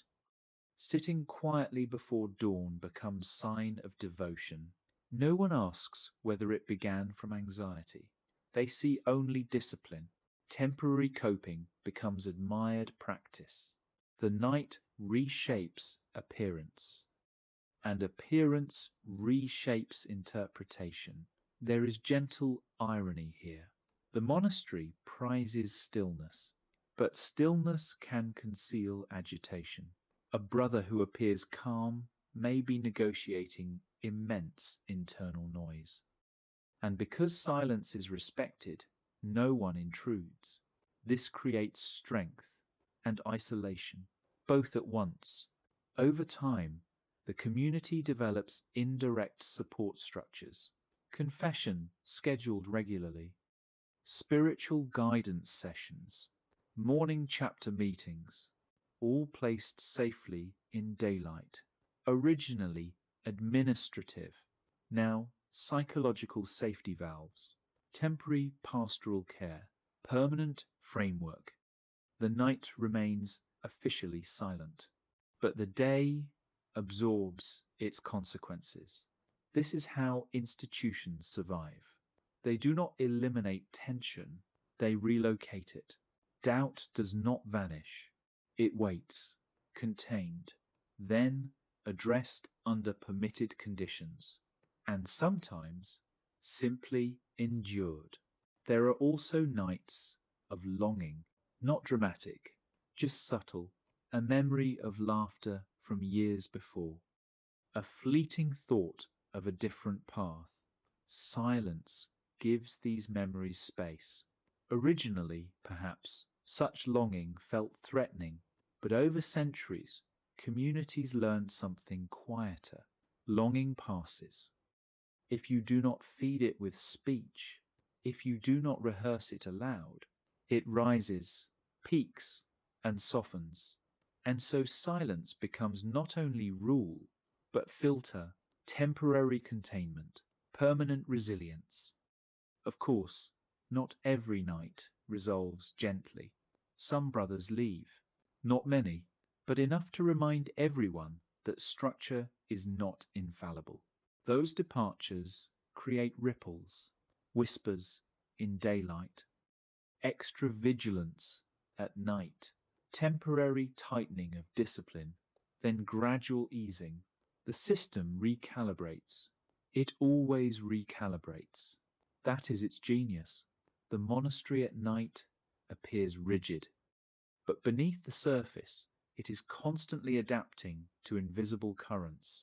Even faith itself deepens in this rhythm, not because it is always strong, because it is repeatedly tested in silence. A doubt that survives the night often weakens by dawn. A fear that felt enormous at midnight seems smaller under morning light. The hour before Lord's becomes quiet therapy, unspoken, but effective, temporary struggle, permanent maturation, and so the night inside the night becomes part of monastic life, not discussed theatrically, not dramatized, simply acknowledged by routine. When a brother sits upright in darkness, no one questions him, because perhaps they have done the same. Silence becomes shared privacy, a mutual agreement not to expose each other's interior storms, which, ironically, builds trust. The absence of interrogation becomes compassion. No one asks why you were awake. You are simply expected to rise when the bell calls, and that expectation carries you forward. The lamp glows softly. The knot in the bell rope holds firm. The straw muffles careful footsteps. The porter listens at the gate. The infirmarian half wakes at a cough. And somewhere in that layered system, a monk negotiates with himself. And because this negotiation happens nightly, quietly, without spectacle, it becomes ordinary, almost sacred in its ordinariness. Silence was meant to prevent distraction. It ended up cultivating endurance. The night was meant to close the mouth. It ended up revealing the mind, and in revealing it, shaping it, not abruptly, not dramatically, just patiently, as nights do. At first, silence was an agreement, then a rule, then a system, then a structure of doors and lamps and keys and straw and seating orders and winter adjustments and infirmary rotations and guest protocols. But there comes a point slowly, invisibly, when silence is no longer something you practice. It becomes something you breathe. New novices arrive. They do not know the origin of the latch being held. They do not know about the fire that once justified the lamp. They do not remember the winter that required extra straw. They simply enter a world where doors close softly, where footsteps are measured, where speech after Compline feels unthinkable, not because someone forbade it that night, because the air itself feels arranged around quiet. And this is how customs become atmosphere. The novice's first nights are awkward. He shifts too much. He clears his throat at the wrong moment. He fumbles his belt cord and creates a metallic click that sounds like a dropped coin in a cathedral. No one scolds him immediately. They do not need to. He feels it. The weight of collective stillness. The way 30 bodies react subtly to disturbance. The way attention sharpens without words. Temporary embarrassment. Permanent adjustment. Within weeks, his body learns the choreography. He catches the latch automatically. He steps around the known board. He turns in his blanket with economy. He learns where the snorer sleeps and positions himself accordingly. No one formally instructs him on most of this, because silence teaches by discomfort, and discomfort teaches faster than lectures. Eventually, he forgets he ever moved differently. And when a newer novice arrives months later, he is the one turning his head at an unexpected sound. He becomes the quiet enforcer, not officially, just by presence. This is how identity solidifies. Silence no longer feels imposed. It feels natural, even necessary. If, by some accident, the rule were lifted, if someone announced that speech after Compline was optional, there would be hesitation. Not relief, hesitation, because the structure supports them. It holds the night together. Without it, uncertainty floods in. What do we say? How loudly? For how long? Structure prevents negotiation, and negotiation is tiring. The irony is gentle but persistent. The silence that once required constant adjustment now feels effortless. But it is effortless only because the adjustments were repeated for generations. The knot in the bell rope is no longer a memory of fraying fiber. It is simply part of the rope. The lamp is not a safety device.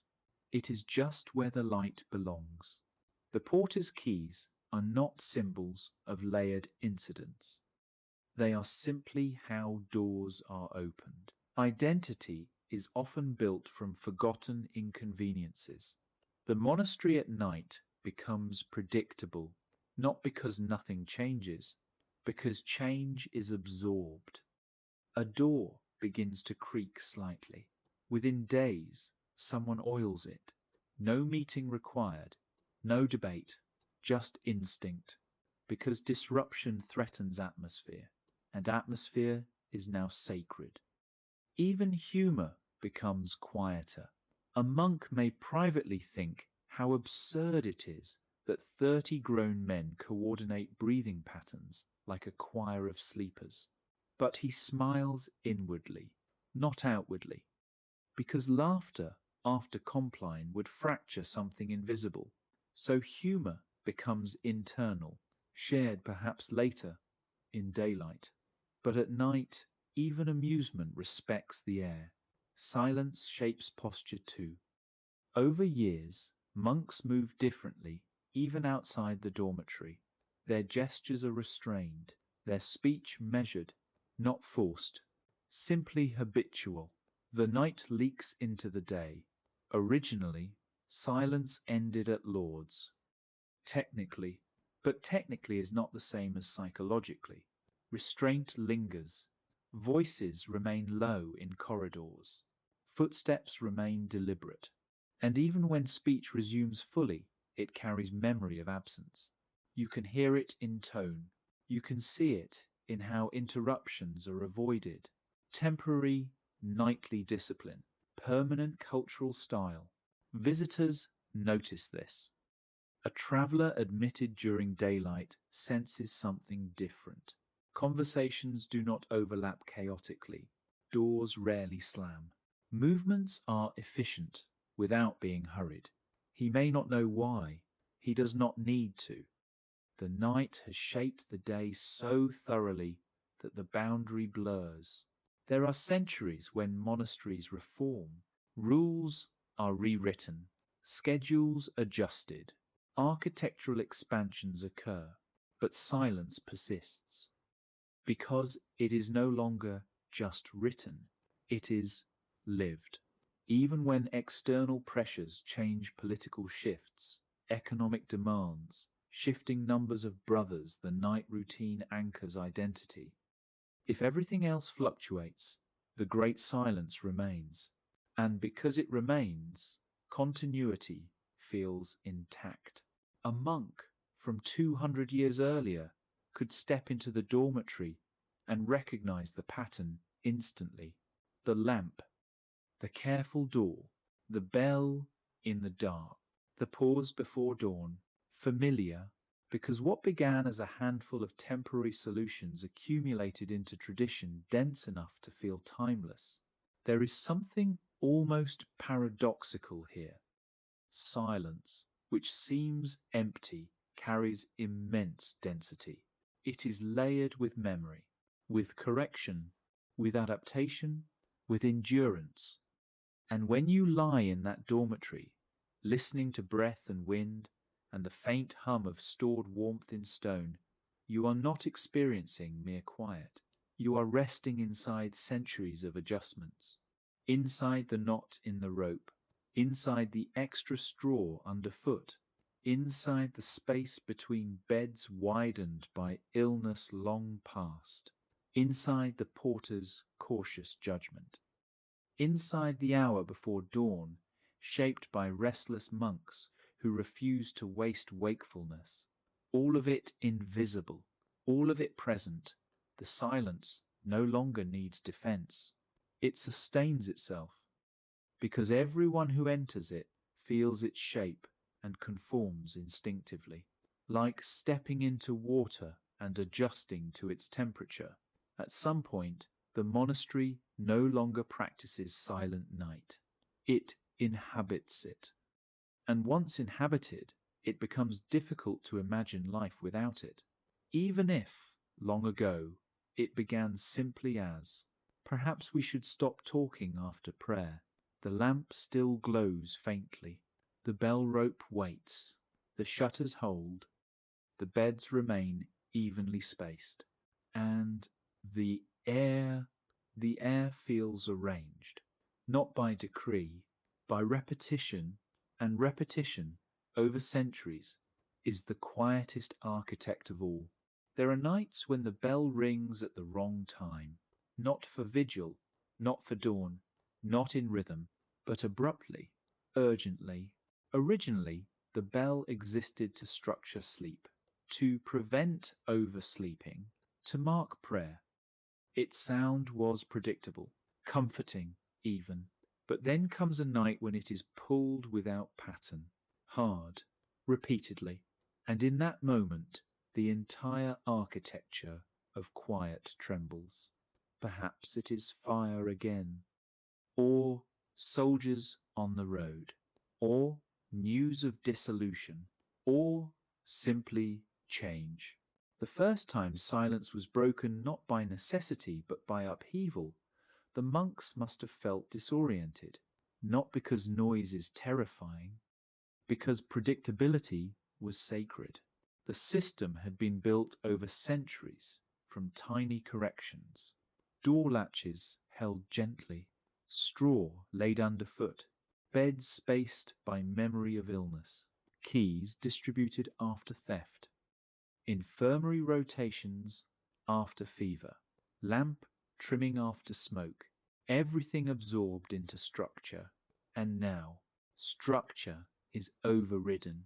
Voices rise, instructions overlap, footsteps no longer measured but hurried. For a moment, the monastery resembles the world outside, chaotic, immediate, alive in a different way. Originally, such nights were rare, war passing nearby, political decree, a superior removed, an order suppressed. These were not part of the nightly rhythm. They were interruptions, temporary disruptions. But some disruptions do not remain temporary. Imagine a monastery dissolved by decree. The night before departure, the dormitory feels heavier, not colder, heavier. The beds that held generations, the lamp that survived countless winters, the knot in the bell rope tied long ago, all still in place. But tomorrow, silence will not return here. The great silence, once inevitable, now feels fragile, and in that fragility, its density becomes visible. All those accumulated corrections, all those minor inconveniences that shaped identity, suddenly precious, because continuity is no longer guaranteed. On such nights, silence might not be strictly observed, not rebelliously, just gently relaxed. Brothers may whisper more freely, not gossip, memory. They may recall the winter when straw was first added, the cough that rearranged beds, the year the porter admitted a frightened traveller during a storm, the fire that justified the lamp, temporary events that became permanent habits. Now the habits feel like artifacts, and artifacts are fragile. Even modernization creates quieter fractures. Gas lamps replacing oil, then electric light replacing flame. Suddenly, the careful trimming of wicks is no longer necessary. The lamp keeper's role shifts. Temporary technological improvement, permanent cultural adjustment, but something is lost. Not functionally, emotionally. The glow of a live flame is different from a switch. The small discipline of tending light disappears. Silence changes texture. Heated dormitories soften winter. No need for extra straw. No need to sleep fully clothed. Comfort increases. Complaints decrease. But something about shared endurance fades. Temporary comfort, permanent shift in character. The body negotiates less. The night feels less severe, less demanding, more manageable, and perhaps less formative. There is no drama in these transitions, no grand speech declaring the end of ancient rhythm, just incremental replacement. Oil becomes electricity. Wood floors become carpeted. Doors close quietly without effort. And slowly the engineering of silence becomes less visible. Because modern materials do some of the work automatically, the monks still observe silence. But they no longer fight the building for it. The building cooperates, which sounds ideal, and perhaps it is, but the subtle humor remains. For centuries, silence required effort. Now it requires policy. And effort leaves different marks than policy does. Even the bell changes. Electronic chimes replace rope. No more knot. No more fraying fiber. No more midnight calculation of strength in one's arm. The bell rings precisely, efficiently, and efficiency feels slightly foreign in a world built from accumulated imperfections. Temporary upgrade, permanent recalibration. Yet, even when external conditions transform, the habit of silence persists. Because by now it is not about oil or rope or straw. It is about identity. A monastery without silent night would feel unrecognizable to itself. The great silence may shorten slightly, may adjust with modern schedules, but it remains, because repetition across centuries has made it instinctive. Even in buildings renovated beyond recognition, the pattern reappears. After evening prayer, lights dim, voices lower, movement softens. No one announces it with drama. It simply happens. The silence no longer needs justification. Not fire, not thieves, not illness, not hierarchy. It stands on its own, and yet the memory of its origins lingers faintly. In the way doors are still caught gently, even if hinges are smoother, in the way footsteps remain measured, even on carpet, in the way a monk still hesitates before speaking after Compline, even if he technically could. Because centuries of repetition shape reflex deeper than policy ever could. There will always be nights when silence is broken, emergencies, celebrations, announcements, but the break itself proves the rule. Noise feels temporary, silence feels foundational, and perhaps that is the quiet triumph of it. What began as a polite agreement to prevent late-night arguments has endured wars, plagues, winter after winter, architectural renovation, technological replacement, and human doubt. Not because it was grand, because it was practical, then repeated, then absorbed. The lamp may now be electric. The bell may hum digitally. The straw may be gone, but when night settles and speech fades, the structure returns, invisible, familiar, and if you listen carefully in that dormitory, whether medieval stone or modern plaster, you can still hear the layered memory beneath it, the latch caught gently, the knot in the rope, the cough that rearranged beds, the porter listening at the gate, the restless monk sitting upright before dawn, all of it folded into one calm breath. Silence, once improvised, now feels inevitable. Imagine you are there again, not in a century, not in a historical footnote, just there.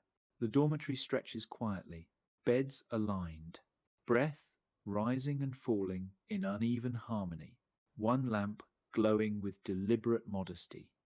The door latched softly, as it has been for generations. You lie on your back, or perhaps on your side.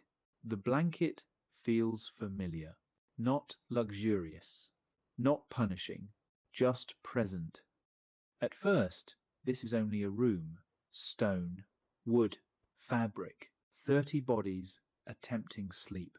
But now you know what rests beneath it. The latch is not merely metal touching wood. It is the memory of a slammed door once resented. The lamp is not simply light.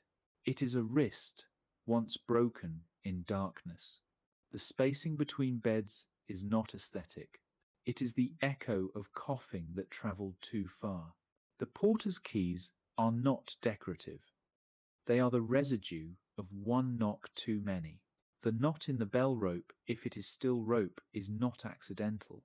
It is the record of fraying fibre saved just in time.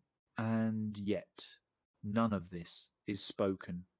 No one rehearses the origin stories at bedtime. They simply lie there, because repetition has buried explanation.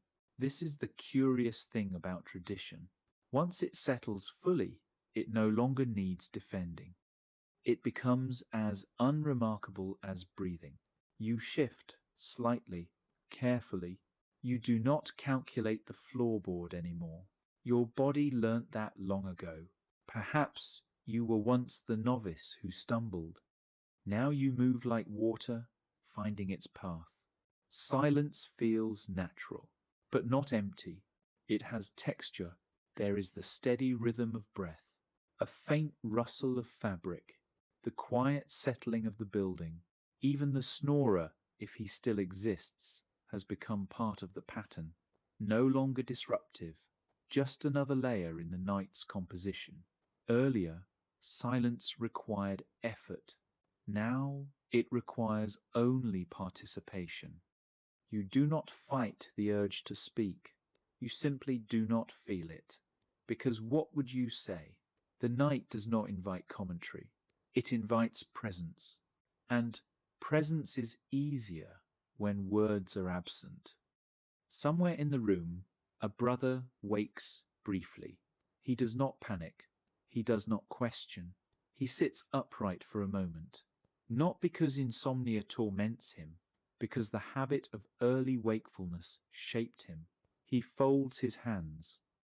Not theatrically, just comfortably. The hour before dawn approaches, even if you cannot yet see it. And this small act, sitting quietly in darkness, carries centuries behind it. It began once with a restless monk who refused to waste waiting. Now it is simply part of the air. You might think about the bell. It will ring. It always rings. Whether rope or wire or digital hum, the sound itself matters less now than the expectation of it. The body anticipates it. The mind prepares for it. And because anticipation replaces shock, the bell feels almost gentle, even when it is not. Outside, the world exists. Roads, markets, weather shifting across hills. But inside this dormitory, the world has narrowed intentionally. not to exclude, to focus. The silence here is not ignorance of noise. It is agreement about priority. For now, no speech. For now, no unnecessary motion. For now, simply breath and dim light and the faint promise of dawn. If a knock comes, the porter will answer. If a cough erupts, the infirmarian will rise. If a lamp flickers dangerously, someone will tend it. All of this prepared in advance. All of this rehearsed by repetition. And because it is prepared, it does not disturb the stillness. It belongs to it. The silence is no longer fragile. It bends. It absorbs. It expects interruption and remains itself. You lie there, aware of how many temporary solutions built this moment, how many small inconveniences hardened into habit, how many fears softened into architecture. And yet, the experience is simple. Just lying in the dark, just breathing, just listening to wind against shutters that have been reinforced so many times they hardly complain anymore. Perhaps you smile slightly at the absurdity. How something so vast centuries of adjustment culminates in something so ordinary. A quiet room, people trying to sleep, and that ordinariness is the quiet miracle of it. No drama, no spectacle, just continuity. The lamp's glow softens further. The darkness lightens almost imperceptibly. You do not notice exactly when night becomes less night. It happens gradually, as all enduring things do. The first faint grey seeps along the ceiling. Breath shifts. Someone turns carefully. The building changes temperature by a single degree, and in that slow transition, silence loosens its hold. Not broken, released. The bell will ring soon. It will mark the end of the great silence, but the silence itself will not disappear. It will travel with them into corridors, into fields, into kitchens, into scriptoria, into infirmaries, into conversations that are measured rather than rushed. Because once silence becomes the air, it does not vanish with sound. It lingers in posture, in restraint, in the way doors are still caught gently, even in daylight. And so you lie there a moment longer, not waiting for the bell, not resisting it, just aware that what feels simple was built patiently, that what feels natural was shaped by countless small corrections, and that tonight, like so many nights before it, will fade quietly into morning, leaving no record except in habit.